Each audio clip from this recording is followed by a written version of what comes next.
ये टारगेटेड है आपके 70 बीपीएससी के लिए और फास्ट रिवीजन में हम लोग शामिल हैं और यहाँ पे बहुत सारे प्रश्नों का संग्रह है। लगभग मुझे लगता है कि 8000 प्लस होगा। बीपीएससी में बिहार स्पेशल की वैल्यू बहुत ज़्यादा है। हेलो नमस्कार दोस्तों, उम्मीद है आप सभी लोग अच्छे होंगे, बढ़िया होंगे। तो अभी हम लोग उपस्थित हैं फास्ट रिवीजन में। बिहार स्पेशल है और अभी इतिहास हम लोग पढ़ रहे हैं। इसके बाद ज्योग्राफी, पॉलिटी और इकोनॉमिक्स भी देखेंगे और करंट अफेयर्स भी देखेंगे। ये टारगेटेड है आपके 70 बीपीएससी के लिए और फास्ट रिवीजन में हम लोग शामिल हैं और यहाँ पे बहुत सारे प्रश्नों का संग्रह है। लगभग मुझे लगता है कि 8000 प्लस होगा। बीपीएससी में बिहार स्पेशल की वैल्यू बहुत ज़्यादा है। यहाँ से प्रश्न आपका ना छूटे, हम ऐसा उम्मीद करते हैं कि आपका प्रश्न ना छूटे, है ना। तो चलिए हम लोग प्रारंभ करते हैं। पहला प्रश्न की तरफ जाते हैं। पहला प्रश्न है, ईस्ट इंडिया कंपनी के अस्थाई माल गोदाम की स्थापना 1691 ईस्वी में कहाँ हुई थी? यह प्रश्न है ना। ईस्ट इंडिया कंपनी की अस्थाई माल गोदाम की स्थापना 1691 ईस्वी में कहाँ हुई थी? इसका आंसर हो जाएगा ए, पटना में हुआ था। कब? 1691 ईस्वी में कहता है ना। किसका? ईस्ट इंडिया कंपनी का, डच नहीं, ईस्ट इंडिया कंपनी का। अगला प्रश्न हम लोग यहाँ पे देखेंगे। अगला प्रश्न है, ईस्ट इंडिया कंपनी द्वारा डॉट है ना के समीप अखबार में कैलियो वस्त्र बड़े पैमाने पर तैयार किए जाते थे। बड़े पैमाने पर तैयार किए जाते थे। कैलियो का वस्त्र जो था बड़े पैमाने पर तैयार किए जाते थे। बिहार का वह कौन ऐसा स्थान था, है ना। तो ये देखिए, पटना में इसका पटना में सबसे ज़्यादा इसको तैयार किया जाता था। अगला प्रश्न देखते हैं। चलिए अगला प्रश्न देखते हैं। किसे पटना के अंग्रेजी फैक्ट्री का प्रमुख नियुक्त किया गया था? किसे नियुक्त किया गया था? ऐसे प्रश्न आपसे पूछे जा सकते हैं। इसका आंसर हो जाएगा जॉब चोरनॉक, है ना। जॉब चोरनॉक को नियुक्त किया गया था। जॉब चोरनॉक की हिम्मत बहुत बढ़ गई थी, इसलिए देखिएगा उस समय मुग़ल बादशाह थे औरंगजेब, और औरंगजेब से झड़प हो गई थी। औरंगजेब को गुस्सा आ गया। उसने अपने भांजा शाइस्ता खां को भेजा कि जाओ इसको ठिकाना लगाओ। हुगली से इनको सब कुछ छोड़ करके भागना पड़ा था, है ना। छोड़िए, आगे हम लोग बात करेंगे कभी। अगला जो सेशन हमारा जो चल रहा है, फुल डिस्कशन है, उसमें तो और ज़्यादा फ़ायदा आपको मिलेगा। ये हम लोग फास्ट रिवीजन है तो रिवीजन ही चलने देते हैं, है ना। चलिए अगला प्रश्न देखते हैं। जॉब चोरनॉक कब पटना के अंग्रेजी फैक्ट्री का प्रमुख बना? 4 नंबर सवाल है और यह प्रमुख बनता है 1664 ईस्वी में। आंसर ए हो जाएगा। अगला प्रश्न है, शाइस्ता खां ने, है ना, शाइस्ता खां ने अंग्रेजी फैक्ट्री पर कब, है ना, कब कर लगाया था? 5 नंबर सवाल। कर कब लगाया था? या 1680 ईस्वी में कर लगाया था? 1680 ईस्वी में कर लगाया था। अगला प्रश्न है, शाइस्ता खां ने अंग्रेजी फैक्ट्री पर कितने प्रतिशत कर लगाया, है ना, कितने प्रतिशत कर लगाया, है ना। तो ये 3.5% कर लगाता है यहाँ पे, 3.5%। अगला सवाल हम लोग देखेंगे। निम्न में से किसने हुगली शहर को लूटा था? निम्न में से किसने हुगली शहर को लूटा था? 7 नंबर। कौन लूटा था? तो जॉब चोरनॉक ने लूटा था। यही तो गुस्सा आ गया, है ना। मुग़ल बादशाह बहुत ही शक्तिशाली था, औरंगजेब के समय में ये लोग इतना हिम्मत वाला काम किए। तो चलिए, जॉब चोरनॉक ने कब हुगली शहर को लूटा था? 8 नंबर सवाल। कब लूटा? 1680 ईस्वी में लूटा था, है ना। 1680 ईस्वी में इसने यहाँ पे इसको लूटा। अगला सवाल हम लोग देखते हैं। चलिए अगला प्रश्न है। अगला प्रश्न हो जाएगा, किस मुग़ल शासक के शासनकाल में अंग्रेजों की पटना में स्थित फैक्ट्री को बंद करा दिया गया था? 9 नंबर, है ना। किसके समय में? औरंगजेब। हमने कहा था ना, ये प्रश्न पूछा हुआ है बीपीएससी में। चलिए आगे बढ़ते हैं हम लोग। 10 नंबर। अगला प्रश्न है, किस नवाब के दबाव में पटना की फैक्ट्री 1750 ईस्वी में बंद कर दी गई? तो ये अलीवर्दी खां के दबाव में हुआ था, बंद कर दिया गया था अलीवर्दी खां के दबाव में। अगला प्रश्न हम लोग 11 देखते हैं। किसके प्रयास से पुनः 1755 ईस्वी में पटना की फैक्ट्री को शुरू कर दिया गया? किसके प्रयास से, प्रश्न है किसके प्रयास से, है ना। तो ये देखिए प्रयास होता है हॉलवेल के प्रयास से होता है, इसका आंसर क्या हो जाएगा, बी हो जाता है।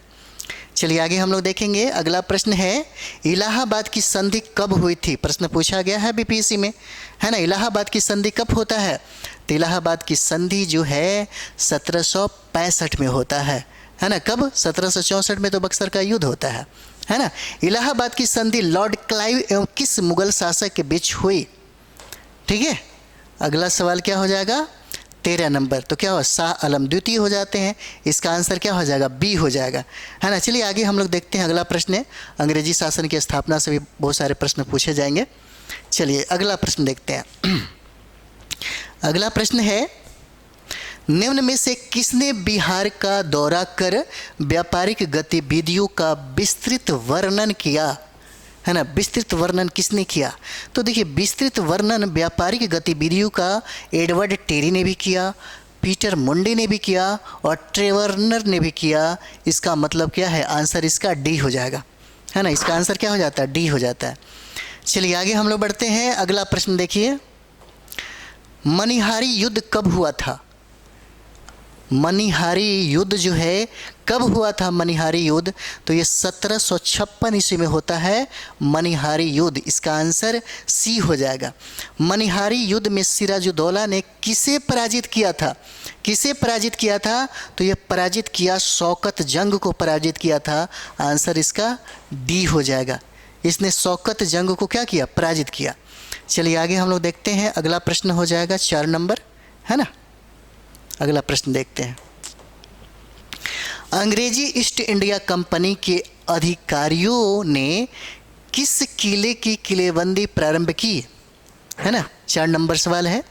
अंग्रेजी ईस्ट इंडिया कंपनी के अधिकारियों ने किस किले की किलेबंदी प्रारंभ कर दिया, 4 नंबर सवाल क्या हो जाएगा, तो ये फोर्ट विलियम हो जाता है जो कलकत्ता में है। ये फोर्ट विलियम की किलेबंदी ये लोग प्रारंभ कर दिए। अगला सवाल है कि प्लासी के युद्ध के बाद अंग्रेजों ने किसे बंगाल का नवाब बनाया था, 5 नंबर, किसे बनाया था बंगाल का नवाब, मीर जाफर को बनाया, आंसर इसका बी हो जाता है। प्रश्न पूछा गया है बीपीएससी के द्वारा। प्लासी युद्ध के बाद किसे बंगाल का उप नवाब बनाया गया, यह भी आपके लिए बहुत ही वीवीआई है। किसको बनाया गया, तो मीरन को बनाया जाता है। छठा का एक, प्लासी युद्ध के बाद किसे बंगाल का उप नवाब बनाया गया, तो ये मीरन हो जाते हैं। अगला प्रश्न हम लोग देखते हैं 7 नंबर। प्लासी युद्ध के बाद कौन बिहार का वास्तविक राजा बना, 7 नंबर, वास्तविक राजा कौन बना, राम नारायण हो जाते हैं, आंसर इसका डी है। मीर कासिम कब बंगाल का नवाब बनता है, मीर कासिम कब बंगाल का नवाब बना, तो ये बंगाल का नवाब जो है यह 1760 में बनते हैं, 1760 में बनते हैं। अगला प्रश्न हम लोग देखेंगे 9 नंबर सवाल। 9 है किसकी सहायता से मीर कासिम 1760 में बंगाल का नवाब बनता है, तो ये बंगाल का नवाब अंग्रेज़ों की सहायता से बनता है, इसका आंसर डी हो जाएगा। अगला प्रश्न हो जाएगा मीर कासिम अपनी राजधानी मुर्शिदाबाद से कहाँ ले गया, 10 नंबर, कहाँ ले गया, तो मुंगेर ले जाता है, इसका आंसर क्या हो जाएगा, बी हो जाएगा। मुंगेर कब बंगाल की राजधानी बनी, कब राजधानी बनी, तो ये 1761 में इसका राजधानी बनता है। चलिए आगे हम लोग देखते हैं। अगला प्रश्न 12 नंबर। किसने कंपनी के कर्मचारियों द्वारा दत्तक के दुरुपयोग पर रोक लगा दिया, किसने लगा दिया, तो मीर कासिम ने लगाया, इसका आंसर क्या है, बी हो जाएगा। 12 नंबर सवाल। चलिए 13 हम लोग देखते हैं। यहाँ पे 13 नंबर सवाल है। 13 नंबर सवाल है, मीर कासिम ने किस अंग्रेज समर्थक को नज़रबंद किया था, किसे नज़रबंद किया था, तो यहाँ पे देखिए हीरा चंद को भी नज़रबंद किया, है ना, और स्वरूप चंद्र को भी नज़रबंद कर दिया, दोनों को कर देता बी और सी, यानी कि आंसर क्या हो जाएगा, इसका आंसर डी हो जाता है। है ना। 13 का आंसर क्या हो जाएगा? डी हो जाएगा। चलिए अगला प्रश्न देखते हैं। मीर कासिम ने हीराचंद एवं स्वरूप को कहाँ नज़रबंद किया? 14 नंबर, कहाँ नज़रबंद किया? तो ये नज़रबंद करता है मुंगेर में। अच्छा से रिवाइज करिएगा, ये सब प्रश्न बनते हैं और पूछे भी जाते हैं। चलिए अगला प्रश्न हम लोग देखते हैं। एलिस ने कब पटना पर अधिकार कर लूटपाट की थी? किसने? तो एलिस ने कब पटना पर, है ना, अधिकार किया और लूटपाट भी किया था। 15 नंबर क्या हो जाएगा? तो ये 1763 में लूटपाट किया था। 1763 में पटना में किसने अंग्रेज अधिकारियों का कत्लेआम करवाया? है ना, किसने कत्लेआम करवाया? पटना में किसने अंग्रेज अधिकारियों का कत्लेआम करवाया? बहुत गुस्सा आ गया था इसको, और ये नाम है मीर कासिम। मीर कासिम ने ही ये काम करवाई थी। इसका आंसर क्या हो जाएगा? ए हो जाएगा। चलिए आगे देखते हैं हम लोग 17 नंबर।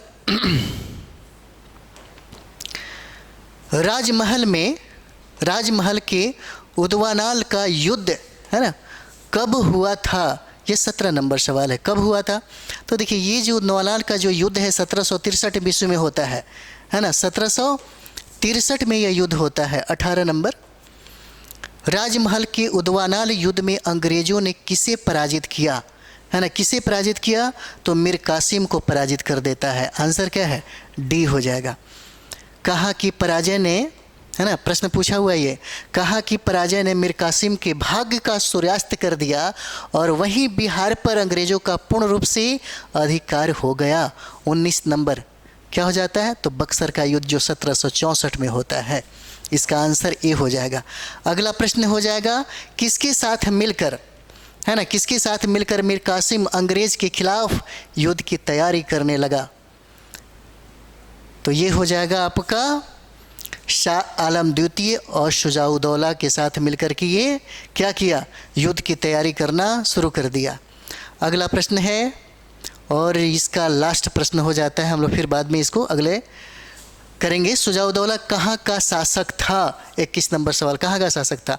अवध का, है ना। आंसर क्या हो जाएगा? बी आंसर हो जाता है। तो हम लोग फास्ट रिवीजन में बहुत सारे प्रश्नों को करते रहेंगे इसी तरह से, ताकि आपका रिवीजन हो जाए। और हम बार बार यही बोलते हैं 17 नंबर को भूलिए नहीं, है ना। और रिवीजन आपका बहुत फास्ट होना चाहिए, ज़्यादा से ज़्यादा रिवीजन करिए। नया किताब कुछ मत पढ़िए, नया कुछ भी मत पढ़िए, है ना। वही पढ़िए जो आपने पढ़ा है 6 महीने 1 साल से, आपका रिजल्ट 100% हो जाएगा। हम लोग मिलते हैं अगले वीडियो में। थैंक यू वेरी मच आप सभी लोग को।